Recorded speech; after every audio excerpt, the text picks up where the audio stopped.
Yosua 6. Jatuhnya Yeriko. Dalam pada itu Yeriko telah menutup pintu gerbangnya, telah tertutup kota itu karena orang Israel. Tidak ada orang keluar atau masuk. Berfirmanlah Tuhan kepada Yosua, "Ketahuilah, aku serahkan ke tanganmu Yeriko ini beserta rajanya dan pahlawan-pahlawannya yang gagah perkasa. Haruslah kamu mengelilingi kota itu, yakni semua prajurit harus mengejar dari kota itu sekali saja. Demikianlah harus engkau perbuat 6 hari lamanya. Dan 7 orang imam harus membawa 7 sangkakala tanduk domba di depan tabut.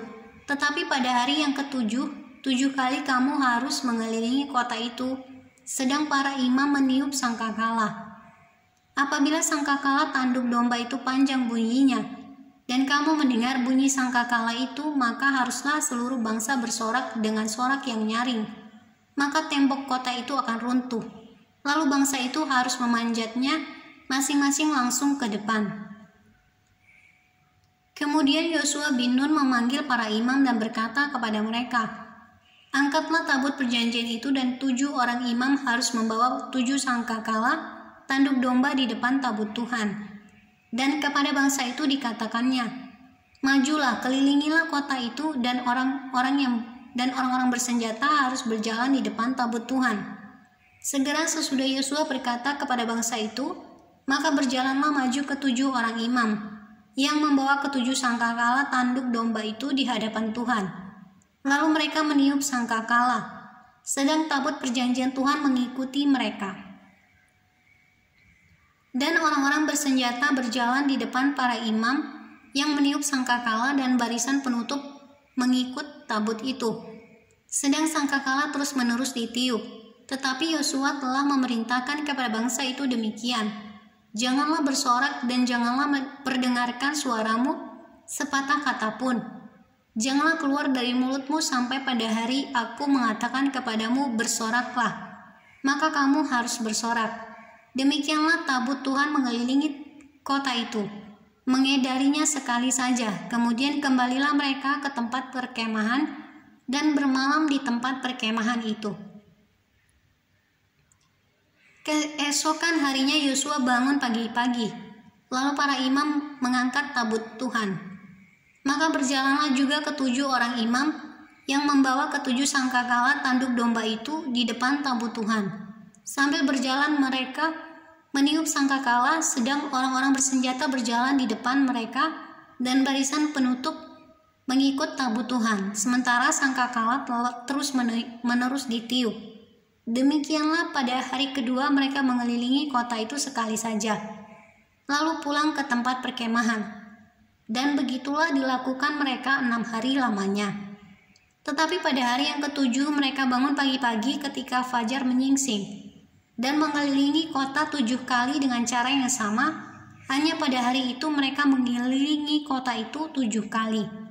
Lalu pada ke-7 kalinya, ketika para imam meniup sangkakala, berkatalah Yosua kepada bangsa itu, "Bersoraklah, sebab Tuhan telah menyerahkan kota ini kepadamu. Dan kota itu dengan segala isinya akan dikhususkan bagi Tuhan untuk dimusnahkan. Hanya Rahab perempuan sundal itu akan tetap hidup, ia dengan semua orang yang bersama-sama dengan dia dalam rumah itu, karena ia telah menyembunyikan orang suruhan yang kita suruh. Tetapi kamu ini jagalah dirimu terhadap barang-barang yang dikhususkan untuk dimusnahkan, supaya jangan kamu mengambil sesuatu dari barang-barang yang dikhususkan itu setelah mengkhususkannya, dan dengan demikian membawa kemusnahan atas perkemahan orang Israel dan mencelakakannya. Segala emas dan perak serta barang-barang tembaga dan besi adalah kudus bagi Tuhan. Semuanya itu akan dimasukkan ke dalam perbendaharaan Tuhan." Lalu bersoraklah bangsa itu, sedang sangkakala ditiup. Segera sesudah bangsa itu mendengar bunyi sangkakala, bersoraklah mereka dengan sorak yang nyaring. Maka runtuhlah tembok itu. Lalu mereka memanjat masuk ke dalam kota masing-masing, langsung ke depan dan merebut kota itu. Mereka menumpas dengan mata pedang segala sesuatu yang di dalam kota itu, baik laki-laki maupun perempuan, baik tua maupun muda, sampai kepada lembu, domba, dan keledai.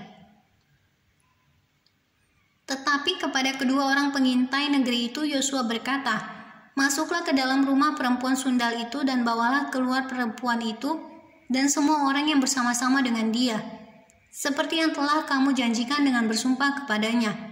Lalu masuklah kedua pengintai muda itu dan membawa keluar Rahab dan ayahnya, ibunya, saudara-saudaranya, dan semua orang yang bersama-sama dengan dia.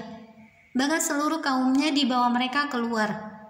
Lalu mereka menunjukkan kepadanya tempat tinggal di luar perkemahan orang Israel. Tetapi kota itu dan segala sesuatu yang ada di dalamnya dibakar mereka dengan api. Hanya emas dan perak, barang-barang tembaga dan besi ditaruh mereka di dalam perbendaharaan rumah Tuhan. Demikianlah Rahab perempuan sundal itu dan keluarganya serta semua orang yang bersama-sama dengan dia dibiarkan hidup oleh Yosua. Maka diamlah perempuan itu di tengah-tengah orang Israel sampai sekarang, karena ia telah menyembunyikan orang suruhan yang disuruh Yosua mengintai Yeriko. Pada waktu itu bersumpahlah Yosua, katanya, "Terkutuklah di hadapan Tuhan orang yang bangkit untuk membangun kembali kota Yeriko ini. Dengan membayarkan nyawa anaknya yang sulung, ia akan meletakkan dasar kota itu, dan dengan membayarkan nyawa anaknya yang bungsu, ia akan memasang pintu gerbangnya." Dan Tuhan menyertai Yosua dan terdengarlah kabar tentang dia di seluruh negeri itu.